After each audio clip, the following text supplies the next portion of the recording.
ಜನಿಸಿದಾಗಲೇ ಮಹಾಜ್ಞಾನಿಯಾಗಿದ್ದ ನಿತ್ಯ ಮುಕ್ತನಾಗಿದ್ದ ಶುಕಮುನಿ ಇಹದ ಗೊಡವೆಯೇ ಇಲ್ಲದೆ ಸ್ವಾತ್ಮಾನಂದ ರೂಪದಲ್ಲಿ ಬರುತ್ತಿದ್ದಾರೆ. ವ್ಯಾಸರ ಕೆಲವು ಶಿಷ್ಯರು ಭಾಗವತದ ಕೆಲವು ಶ್ಲೋಕಗಳನ್ನು ಅಭ್ಯಾಸ ಮಾಡುತ್ತಿದ್ದಾರೆ. ಅದನ್ನು ಕೇಳಿದ ಶುಕರಲ್ಲಿ ಸಂಚಲನ ಉಂಟಾಗಿ ಇಹಕ್ಕೆ ಬರುತ್ತಾರೆ. ಬ್ರಹ್ಮಾನನಂ ಕ್ಷತ್ರಭುಜೋ ಮಹಾತ್ಮ ವಿದೂರುಲಂಘ್ರಿಶ್ರಿತ ಕೃಷ್ಣವರ್ಣಃ ನಾನಾಭಿಧಾಭಿಜಗಣೋಪಪನ್ನೋ ದ್ರವ್ಯಾತ್ಮಕಃ ಕರ್ಮವಿತಾನಯೋಗಃ ಯಾನಸಾವೀಶ್ವರ ವಿಗ್ರಹಸ್ಯ ಯಸ್ಸನ್ನಿವೇಶಃ ಕಥಿತೋ ಮಯಾ ತೇ ಸಂಧಾರ್ಯತೆऽಸ್ಮಿನ್ ವಪುಷಿ ಸ್ಥವಿಷ್ಠೆ ಮನಸ್ವಬುದ್ಧ್ಯಾ ಯತತೋऽಸ್ತಿ ಕಿಂಚಿತ್.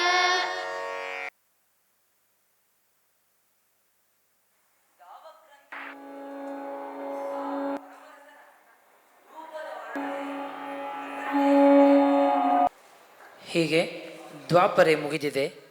ಕಲಿಯ ಕಾಲದ ಆರಂಭವಾಗಿದೆ. ಧರ್ಮಿಷ್ಠನಾದ ಚಕ್ರವರ್ತಿ ಪರೀಕ್ಷಿತನು ಕಲಿಯನ್ನೇ ನಿಗ್ರಹಿಸಿ ನಂತರದಲ್ಲಿ ಕೆಲವು ಕಾಲ ಕಳೆದು ಮಂತ್ರಿಗಳೊಂದಿಗೆ ಸೈನಿಕರೊಂದಿಗೆ ಬೇಟೆಗೆಂದು ವನಕ್ಕೆ ತೆರಳಿ ಅವರಿಂದ ಬೇರೆಯಾಗಿ ದೂರ ಸಾಗಿ ಬಾಯಾರಿ ದಣಿದು ಬಳಲಿ ಆಶ್ರಮದ ಹತ್ತಿರದಲ್ಲಿ ಬರುತ್ತಾನೆ. ಋಷ್ಯಾಶ್ರಮವನ್ನು ಪ್ರವೇಶಿಸುತ್ತಾನೆ. ಸಮಾಧಿಯಲ್ಲಿದ್ದ ಋಷಿಯನ್ನು ನೋಡಿ ಮಾತನಾಡಿಸ ಪ್ರಯತ್ನಿಸುತ್ತಾನೆ.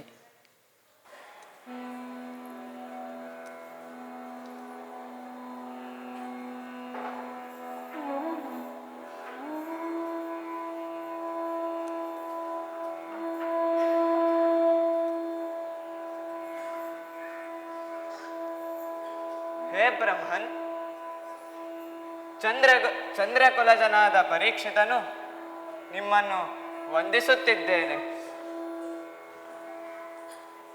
ಮೃಗ ಬೇಟೆಗಾಗಿ ಕಾಡಿಗೆ ಬಂದವನು ಬಾಯಾರಿ ಬಾಳಲಿದ್ದೇನೆ. ದಯವಿಟ್ಟು ಕುಡಿಯಲು ನೀರು ಸುರಿಯಬಹುದೇ?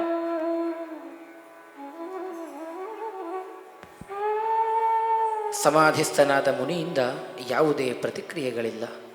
ಆಯಾಸಗೊಂಡ ಪರೀಕ್ಷಿತನು ಕೋಪಗೊಂಡು ತನಗೆ ಈತನು ಅಪಮಾನ ಮಾಡುತ್ತಿದ್ದಾನೆಂದು ಭಾವಿಸಿ ಅಲ್ಲಿಯೇ ಸತ್ತು ಬಿದ್ದಿದ್ದ ಉರಗವೊಂದನ್ನು ತನ್ನ ಬಿಲ್ಲಿನ ತುದಿಯಿಂದ ಮುನಿಯ ಕೊರಳಿಗೆ ಹಾಕಿ ತೆರಳುತ್ತಾನೆ.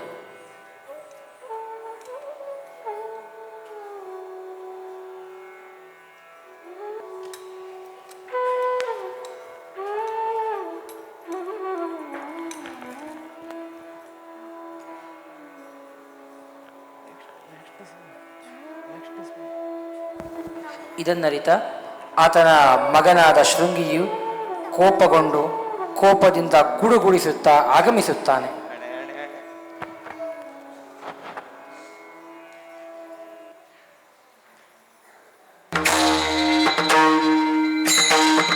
ತಪಸ್ವಿಯಾದ ನನ್ನ ತಂದೆಯನ್ನು ಅಪಮಾನಿಸಿದ ಆ ದುರುಳನಿಗೆ ಇದೋ ಶಾಪವನ್ನು ನೀಡುತ್ತಿದ್ದೇನೆ.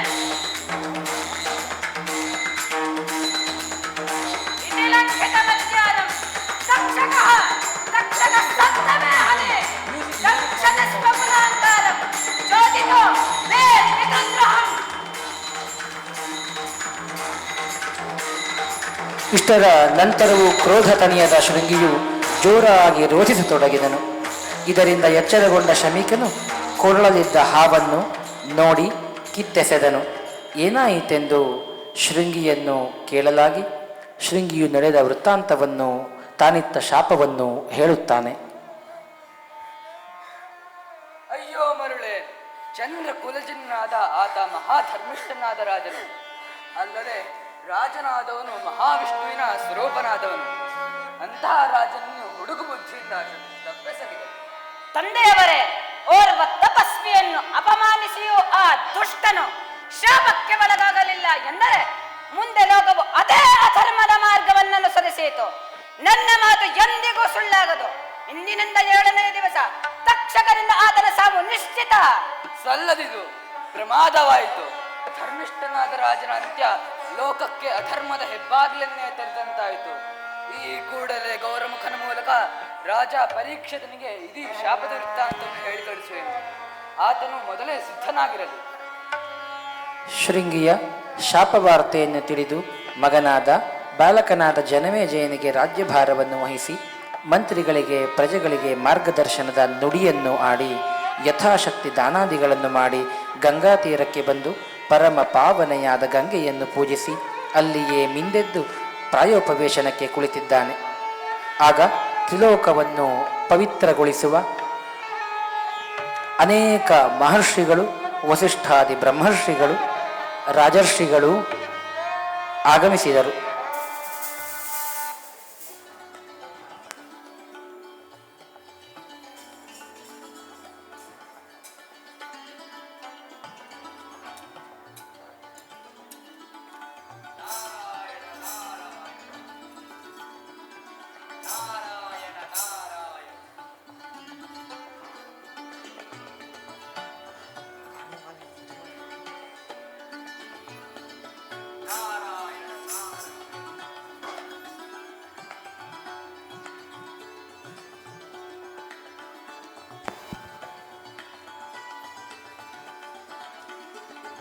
ಅದೇ ಸಮಯಕ್ಕೆ ಸರಿಯಾಗಿ ಭೂಮಿಯಲ್ಲಿ ಸ್ವಚ್ಛಂದವಾಗಿ ಸಂಚಾರ ಮಾಡುತ್ತಿದ್ದ ವಿದಗ್ಧ ಶಿಖಾಮಣಿಗಳಾದ ವ್ಯಾಸಪುತ್ರ ಭಗವಾನ್ ಶ್ರೀ ಶುಕಮಹಾಮುನಿಗಳು ಅಲ್ಲಿಗೆ ಆಗಮಿಸುತ್ತಾರೆ.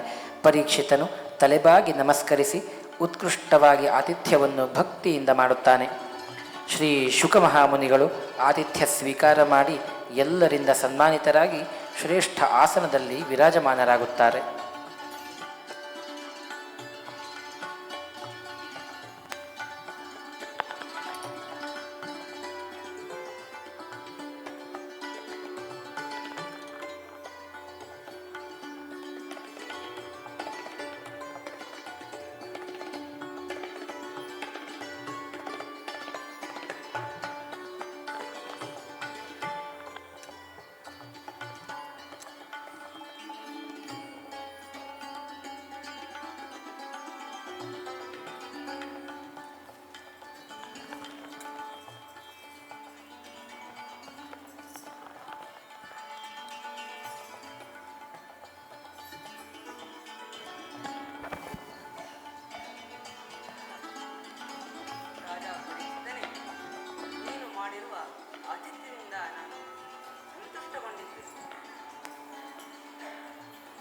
ಆಹಾ, ಮುನಿವರ್ಯರೇ ಧನ್ಯರಾದವು.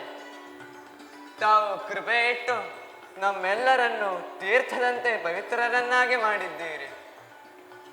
ಸರ್ವಥಾ ಎಲ್ಲರೂ ಎಲ್ಲ ಅವಸ್ಥೆಗಳಲ್ಲಿಯೂ ಹಾಗೂ ಮರಣವು ಹತ್ತಿರವಾದಾಗ ಅಂತಃಕರಣ ಹಾಗೂ ಶರೀರದಿಂದ ಮಾಡಬೇಕಾದ ಶುದ್ಧ ಕರ್ಮವು ಯಾವುದು? ಆಗ ಯಾರ ಸ್ಮರಣೆ ಮಾಡಬೇಕು, ಯಾರ ಭಜನೆ ಮಾಡಬೇಕು, ಯಾವುದನ್ನು ಶ್ರವಣಿಸಬೇಕೆಂದು ಅನುಗ್ರಹಿಸಿ ಪ್ರಭೋ.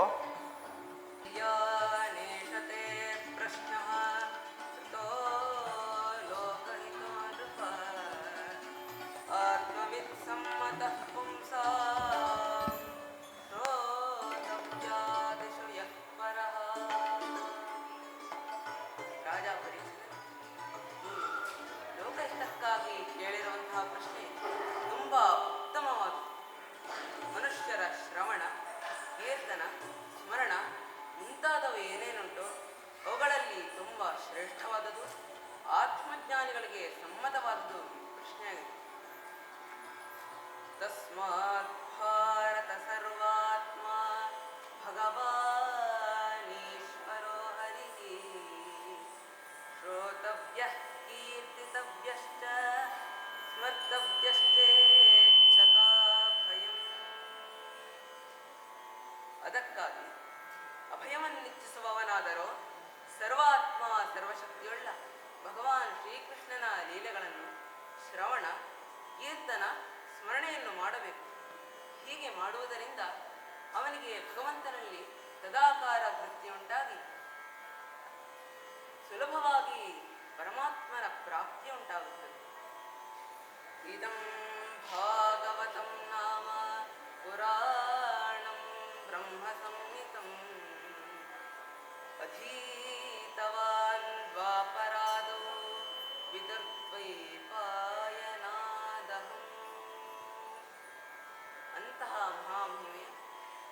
ಪ್ರಬಂಧವು ವೇದ ಸದೃಶವೂ ಬ್ರಹ್ಮಾರೋಪವೂ ಆಗಿರುವ ಶ್ರೀಮದ್ ಭಾಗವತ ಮಹಾಪುರಾಣವನ್ನು ನಾನು ದ್ವಾಪರಯುಗದ ಆರಂಭದಲ್ಲಿ ನನ್ನ ತೀರ್ಥ ಸ್ವರೂಪರಾದ ಭಗವಾನ್ ಶ್ರೀ ಕೃಷ್ಣದ್ವೈಪಾಯನರಿಂದ ಅಧ್ಯಯನವನ್ನು ಮಾಡಿರುವೆ. ತದಹಂ ತೇ ವಿಧಾಸ್ಯಾಮಿ ಮಹಾಪೌರುಷಿಕೋ ಭವಾನ್ ಯಸ್ಯ ಶ್ರದ್ಧದತಾಮಾಶೋ ಸ್ಯಾನುಕುಂದೇ ಮತಿಸ್ಸತಿ. ನೀನು ಭಗವಂತನ ಪರಮ ಭಕ್ತನಾದ್ದರಿಂದ ನನಗೆ ಈ ಶ್ರೀಮದ್ ಭಾಗವತ ಮಹಾಪುರಾಣವನ್ನು ಹೇಳುತ್ತೇನೆ. ಇದರಲ್ಲಿ ಶ್ರದ್ಧೆಯನ್ನಿಡುವವರ ಚಿತ್ತವೃತ್ತಿಗಳು ಶುದ್ಧವಾಗಿ ಭಗವಂತನಲ್ಲಿ ಅನನ್ಯವಾಗಿ ಭಕ್ತಿ ಉಂಟಾಗಿ ಬೇಗನೆ ತೊಡಗಿಕೊಳ್ಳುವುದು.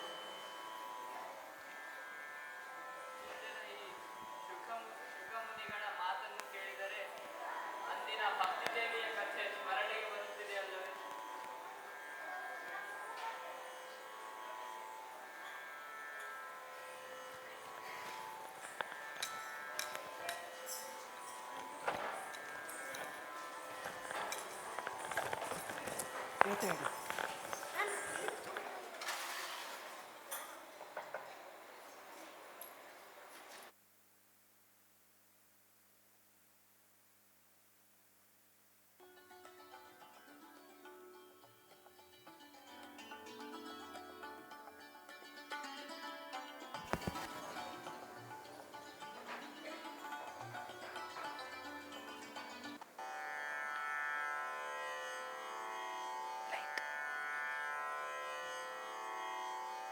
ಒಬ್ಬಾಕೆ ಹೆಣ್ಣು ಮಗಳು ಕುಳಿತು ಮಕ್ಕಳೊಂದಿಗೆ ರೋಧಿಸುತ್ತಿದ್ದಾಳೆ.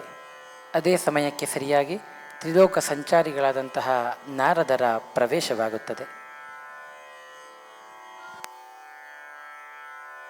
ಕ್ರೂರತೆ ಮಗು ಜ್ಞಾನ ಎದ್ದೇಳು ಅಯ್ಯೋ ಮಗು ವೈರಾಗ್ಯ ನಾರಾಯಣ ನಾರಾಯಣ ನಾರಾಯಣ ನಾರಾಯಣ ನಾರಾಯಣ.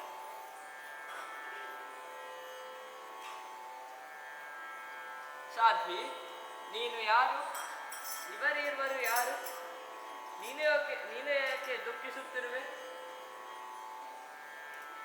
ಸ್ವಾಮಿ, ನಾನು ಭಕ್ತಿಯನ್ನು ಇವರಿಬ್ಬರು ನನ್ನ ಪುತ್ರರಾದ ಜ್ಞಾನ ವೈರಾಗ್ಯ. ಕಾಲದ ಮಹಿಮೆಯಿಂದ ಇವರಿಬ್ಬರು ಜರ್ಜರಿತರಾಗಿದ್ದಾರೆ. ಇದರಿಂದಾಗಿ ನನಗೆ ಶಾಂತಿಯೇ ದೊರೆಯುತ್ತಿಲ್ಲ. ದಯವಿಟ್ಟು ನನಗೆ ಶಾಂತಿಯನ್ನು ಕರುಣಿಸಿ.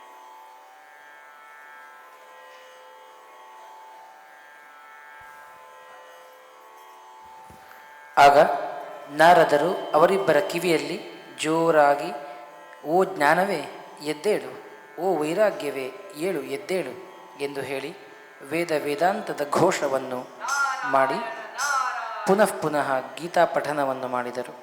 ಆದರೆ ಎದ್ದು ಆಕಳಿಸಿ ಕಣ್ಣು ಬಿಟ್ಟು ನೋಡದಾದ ಅವರಿಬ್ಬರನ್ನು ನೋಡಿ ನಾರದರು ಬಹಳ ಚಿಂತಿತರಾದರು. ನಾನೇನು ಮಾಡಲಿ ಎಂದು ಯೋಚಿಸಿ ಭಗವಂತನ ಸ್ಮರಣೆಯನ್ನು ಮಾಡಿದರು.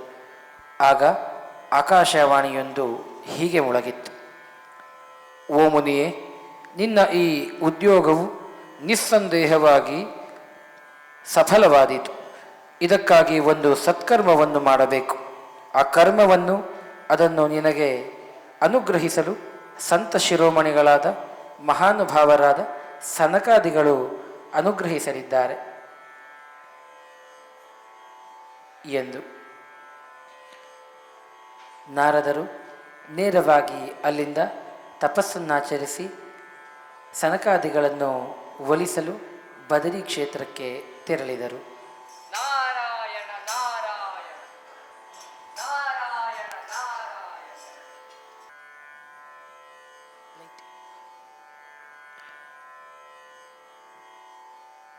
ಧ್ಯಾನಿಸುತ್ತಾ ಕುಳಿತ ನಾರದರ ಎದುರಲ್ಲಿ ಸನಕಾದಿಗಳು ಪ್ರತ್ಯಕ್ಷರಾಗುತ್ತಾರೆ.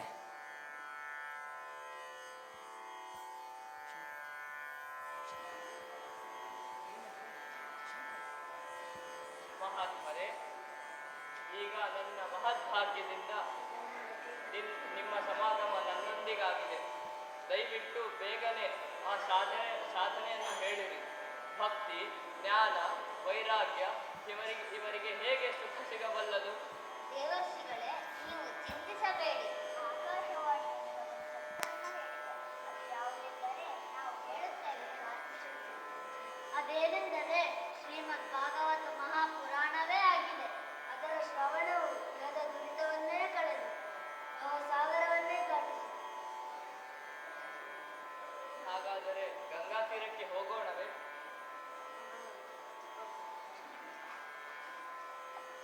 ನಾರಾಯಣ ನಾರಾಯಣ ನಾರಾಯಣ ಎಲ್ಲ ಋಷಿಮುನಿಗಳು ಬಂದು ಸೇರಿದ್ದಾರೆ. ಸನಕಾದಿಗಳು ಭಗವನ್ನಾಮ ಸ್ಮರಣೆಯನ್ನು, ಭಾಗವತದ ಕಥೆಯನ್ನು ಎಲ್ಲರಿಗೂ ಶ್ರವಣ ಮಾಡಿಸುತ್ತಿದ್ದಾರೆ.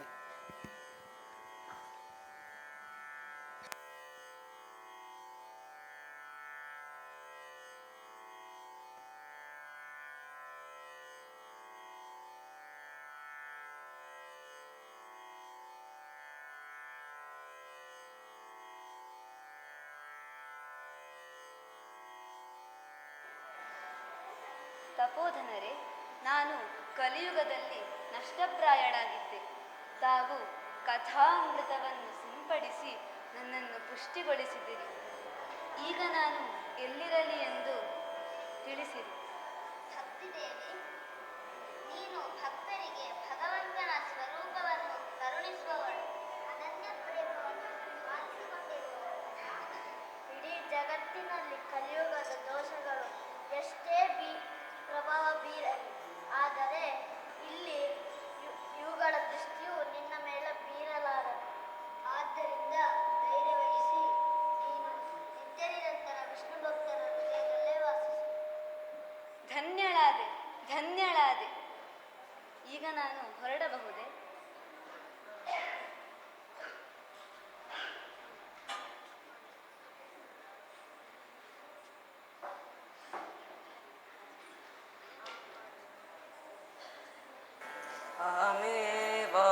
ಅಹಮೇವಾಸಮೇವಾಗ್ರೆ ನಾನ್ಯದ್ಯದ್ ಸದಸತ್ವರಂ ಪಶ್ಚಾದಹಂ ಯದೇತ್ತಚ್ಚ ಯೋ ವಶಿಷ್ಯೇತ ಸೋಸ್ಮ್ಯಹಂ. ಸೃಷ್ಟಿಯ ಮೊದಲು ನಾನೇ ನಾನಾಗಿದ್ದೇನೆ. ನನ್ನನ್ನು ಬಿಟ್ಟು ಸ್ಥೂಲವಾಗಲಿ ಸೂಕ್ಷ್ಮವಾಗಲಿ ಅವೆರಡರ ಕಾರಣವಾದ ಅಜ್ಞಾನವೇ ಆಗಲಿ ಇರಲಿಲ್ಲ. ಸೃಷ್ಟಿ ಇಲ್ಲದ ಕಡೆಯಲ್ಲೂ ನಾನೇ ನಾನಾಗಿದ್ದೇನೆ ಮತ್ತು ಸೃಷ್ಟಿಯ ರೂಪದಲ್ಲಿ ಕಂಡುಬರುವುದೆಲ್ಲವೂ ಅದು ನಾನೇ ಆಗಿದ್ದೇನೆ. ಏನಾದರೂ ಉಳಿದರೂ ಅದು ನಾನೇ ಆಗಿದ್ದೇನೆ. ಋತೇರ್ಥಂ ಯತ್ ಪ್ರತೀಯೇತ ನ ಪ್ರತೀಯೇತ ಚಾತ್ಮನಿ ತದ್ವಿದ್ಯಾದಾತ್ಮನೋ ಮಾಯಾಂ ಯಥಾ ಭಾಸೋ ಯಥಾ ತಮಃ. ವಾಸ್ತವವಾಗಿ ಇಲ್ಲದಿದ್ದರೂ ಏನೆಲ್ಲ ಅನಿರ್ವಚನೀಯ ವಸ್ತುಗಳಿರವೆಯೋ ನಾನಲ್ಲದೆ ಪರಮಾತ್ಮನಾದ ನನ್ನ ಎರಡು ಚಂದ್ರರಂತೆ ಮುಚ್ಚಿಯಾಗಿಯೇ ಪ್ರತೀತವಾಗುತ್ತದೋ, ಅಥವಾ ಇದ್ದುಕೊಂಡಿದ್ದರೂ ಆಕಾಶದ ನಕ್ಷತ್ರಗಳಲ್ಲಿ ರಾಹುವಿನಂತೆ ಪ್ರತೀತವಾಗುವುದಿಲ್ಲವೋ ಇದನ್ನು ನನ್ನ ಮಾಯೆ ಎಂದು ತಿಳಿಯಬೇಕು. ಯಥಾ ಮಹಾಂತಿ ಭೂತಾನಿ ಭೂತೇಷು ಚಾವತೇಷ್ವನು ಪ್ರವಿಷ್ಟಾನ್ಯಪ್ರವಿಷ್ಟಾನಿ ತಥಾ ತೇಷು ನ ತೇಷ್ವಹಂ. ಪ್ರಾಣಿಗಳ ಪಂಚಭೂತ ರಚಿತ ಸಣ್ಣ ದೊಡ್ಡ ಶರೀರಗಳಲ್ಲಿ ಆಕಾಶಾದಿ ಪಂಚಮಹಾಭೂತಗಳು ಈ ಶರೀರಗಳ ಕಾರ್ಯರೂಪದಿಂದ ನಿರ್ಮಿತವಾದ ಕಾರಣ ಪ್ರವೇಶಿಸುತ್ತವೆ ಮತ್ತು ಮೊದಲಿನಿಂದಲೂ ಈ ಸ್ಥಾನಗಳಲ್ಲಿ ಅಥವಾ ಈ ರೂಪಗಳಲ್ಲಿ ಆತ್ಮನ ರೂಪದಿಂದಿರುವುದರಿಂದ ಪ್ರವೇಶಿಸುವುದಿಲ್ಲ. ಹಾಗೆಯೇ ಈ ಪ್ರಾಣಿಗಳ ಶರೀರ ದೃಷ್ಟಿಯಿಂದ ನಾನು ಆತ್ಮನ ರೂಪದಿಂದ ಪ್ರವೇಶಿಸಿರುವನು. ಹಾಗೂ ನಾನಲ್ಲದೆ ಆತ್ಮನ ರೂಪದಿಂದ ಬೇರೆ ಯಾರೂ ಇಲ್ಲದಿರುವುದರಿಂದ ನಾನು ಪ್ರವಿಷ್ಟನಾಗಿಯೂ ಇಲ್ಲ.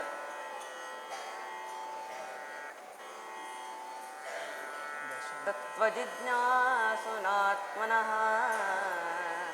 ಅನ್ವಯವ್ಯತಿರೇಕಾಭ್ಯಾಂ ಯಸ್ಯಾತ್ ಸರ್ವತ್ರ ಸರ್ವದಾ. ಇದು ಬ್ರಹ್ಮವಲ್ಲ, ಹೀಗೆ ನಿಷೇಧದ ಪದ್ಧತಿಗಳಿಂದ ಹಾಗೂ ಇದು ಬ್ರಹ್ಮವಾಗಿದೆ ಎಂಬ ಅನ್ವಯ ಪದ್ಧತಿಯಿಂದ ಸರ್ವಾತ್ಮ ಸರ್ವಶಕ್ತಿಯುಳ್ಳ ಭಗವಂತನೇ ಸರ್ವದಾ ಸರ್ವತ್ರ ಸ್ಥಿತನಾಗಿದ್ದಾನೆ ಎನ್ನುವುದು ಸಿದ್ಧವಾಗುತ್ತದೆ. ಇದೇ ವಾಸ್ತವಿಕ ತತ್ವವಾಗಿದೆ. ದಶಂತಂ ತಕ್ಷಕಂ ಪಾದೆ ಲೇಲಿಹಾನಂ ವಿಷಾನನೇ ನ ದ್ರಕ್ಷ್ಯತಿ ಶರೀರಂಚ ವಿಶ್ವಂಚ ಪೃಥಗಾತ್ಮನಃ. ರಾಜನೇ, ತಕ್ಷಕನು ನಿನ್ನ ಕಾಲಿಗೆ ಬಂದು ಕಚ್ಚಿದರೂ ನಿನಗೆ ಅದಾವುದೂ ತಿಳಿಯದು. ಯಾಕೆಂದರೆ ನೀನು ನಿನ್ನ ಆತ್ಮನ ರೂಪದಿಂದ ಇರುವುದರಿಂದ ನೀನು ಈ ಶರೀರವನ್ನು ಹೆಚ್ಚೇನು ಇಡೀ ವಿಶ್ವವನ್ನು ಬೇರೆಯಾಗಿ ನೋಡಲಾರೆ. ಅರ್ಥಾತ್ ನೀನು ಬ್ರಹ್ಮಸ್ವರೂಪನಾಗಿ ಬಿಡು. ಏತತ್ತೇ ಕಥಿತಂ ತಾತ ಯಥಾತ್ಮ ಪೃಷ್ಟವಾನ್ ನೃಪ ಸ್ವಾತ್ಮನಶ್ಚೇಷ್ಟಾಂ ಕಿಂ ಭೂಯ ಶ್ರೋತುಮಿಚ್ಛಸಿ. ಆತ್ಮಸ್ವರೂಪನಾದ ರಾಜನೇ, ನೀನು ಕೇಳಿರುವ ಪ್ರಶ್ನೆಗಳಿಗೆ ಯಥಾರ್ಥವಾಗಿ ಉತ್ತರವನ್ನು ನೀಡಿದ್ದೇನೆ. ಈಗ ಯಾವುದಾದರೂ ಪ್ರಶ್ನೆ ಉಳಿದಿರವೇ? ಮಹಾತ್ಮರೇ, ಕರುಣಾ ಸಿಂಧುಗಳಾದ ನೀವು ನಮ್ಮೆಲ್ಲರನ್ನು ಅನಂತನು ಸತ್ಯ ಸ್ವರೂಪನೂ ಆದ ಆ ಶ್ರೀಹರಿಯ ಲೀಲೆಗಳನ್ನು ವರ್ಣಿಸಿ ನಮ್ಮೆಲ್ಲರನ್ನು ಪಾವನನಾಗಿ ಮಾಡಿದ್ದೀರಿ. ಧನ್ಯ ಪ್ರಭು, ಧನ್ಯ.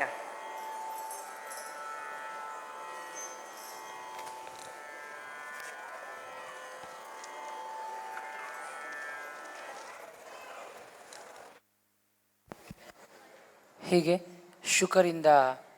ಶುಕರನ್ನು ಬೀಳ್ಕೊಂಡ ಪರೀಕ್ಷಿತನು ಸಂಪೂರ್ಣ ಪರಮಾತ್ಮನ ಧ್ಯಾನದಲ್ಲಿ ಶ್ರೀಕೃಷ್ಣನ ದಿವ್ಯ ರೂಪವನ್ನು ಸ್ಮರಿಸುತ್ತಾ ಧ್ಯಾನಮಗ್ನನಾಗಿದ್ದಾನೆ. ಹಾಗೆ ಕುಳಿತಂತಹ ಕೆಲವೇ ಕ್ಷಣಗಳು ತಕ್ಷಕ ಆಗಮಿಸಿ ತಕ್ಷಣದಲ್ಲಿಯೇ ಆತ ಪರೀಕ್ಷಿತನನ್ನು ಕಚ್ಚಿದ್ದಾನೆ. ಆದರೆ ಅದೆಲ್ಲ ತಿಳಿಯುವ ಮೊದಲೇ ಪರೀಕ್ಷಿತ ಆ ಪರಂಧಾಮವನ್ನು ಸೇರಿಯಾಗಿದೆ, ಪರಮಾತ್ಮ ಸ್ವರೂಪದಲ್ಲಿ ಲೀನವಾಗಿ ಆಗಿದೆ. ಪರೀಕ್ಷಿತನ ದೇಹವಷ್ಟೇ ತಕ್ಷಕನ ವಿಷದ ಜ್ವಾಲೆಯಲ್ಲಿ ಉರಿದು ದಗ್ಧವಾಯಿತು.